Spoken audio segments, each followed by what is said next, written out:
Hi, I'm Stephanie with PDQ.com. Today I'm going to introduce the order by clause. I am introducing this after the where clause, but I'm only introducing this in this order just to show you the way that we can actually filter the way our results are ordered when we view them on our reports.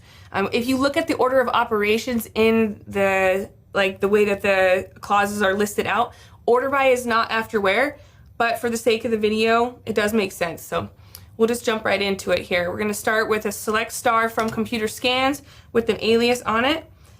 And let's say we want to see our most recent scan that's been finished to the earliest scan, right? So latest to earliest, right? So let's say order by, we are using the finished column from the computer scans table. So we're going to say cs.finished. And again, that's that table.column format with the abbreviation, the alias. And we want to see it in a descending order.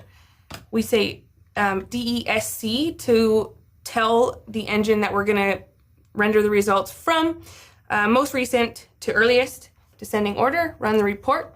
And to double check on our actual results, we should be able to see here that we do have the most recent scan, and it goes all the way down all of the results to the earliest scan.